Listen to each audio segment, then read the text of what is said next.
আসসালামু আলাইকুম ব্যাস, কেমন আছেন সবাই? আশা করছি সবাই ভালো আছেন। আমি আল্লাহর রহমতে ভালো আছি। এখানে আমি নারকেল করে নিচ্ছি। এই যে পিঠা বানাবো, জিলাপি পিঠা বা দুধ খেজুরি পিঠা, আমাদের ওদিকে দুধ খেজুরি পিঠাও বলে, আবার জিলাপি পিঠাও বলে।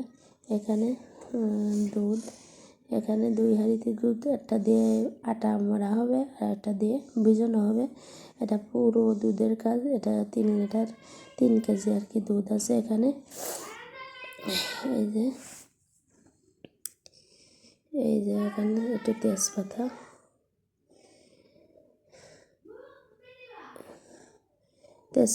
আর একটু ইলাচ ফল দিয়ে দিল। আর এখানে নারকেল, এটা আমার আম্মু তৈরি করতেছে। এখানে আছে নারকেল দিয়ে দিল দুধের ভিতরে, আর ওতে কিছুটা নারকেল দিয়ে দিল।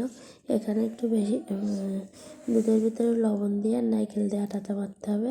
এই যে আটা আর গুঁড়া, চালের গুঁড়া মিশিয়ে দিল আর কি। এই যে এটা আটা, প্রথমে দিয়েছিল চালের গুঁড়া আর 2 মুঠো আটা দিল। আটাটা দিলে হবে পিঠাটা ফুলবে আর কি। সমান সমান দুইটাই আছে, সমান সমান দিতে হলো আর কি। এখন আছে আমি এই যে আমার বোনের ছেলে মুথে নিচ্ছে আর কি আটাটা। এখানে আমি ছিলাম না, আমার মেয়ে ভিডিওটা করছে। এখন পিঠাটা তৈরি করে নিচ্ছি। পিঠাটা তৈরি করে নিয়ে ফেলা। এখানে আমি তুলি, এটা রাতের বেলা বানানো হয়েছে, এই জন্য অন্ধকার অন্ধকার, যেহেতু লাইট রয়েছে তারপরেও এটা আমি বানাই নিচ্ছি। এই আটাটা মতে নিয়ে এরকম লম্বা লম্বা করে বানাই এখন এই পেঁচিয়ে নিতে হবে।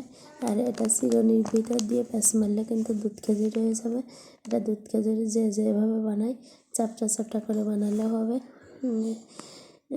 চিরনি পিঠা বলে না, এটা দুধ খেজুরি অরিজিনাল নাম। পরে ওটা অনেক সময় লাগে, মানে অল্প ছোটো ছোটো হয়, এই জন্য পরে এই সিস্টেম করে জিলাপির মতো করে এটা অল্প সময় হয়ে যায়, এই জন্য এই সিস্টেম।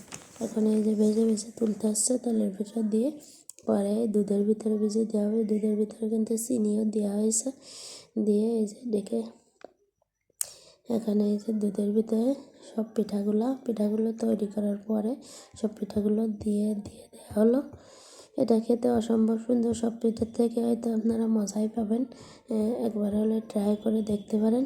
এটা অনেক মজার পিঠা। আর এটা ওভারনাইট রেখে দিতে হবে। রেখে দেওয়ার পরে অনেক সুন্দর হবে, এই আর কি।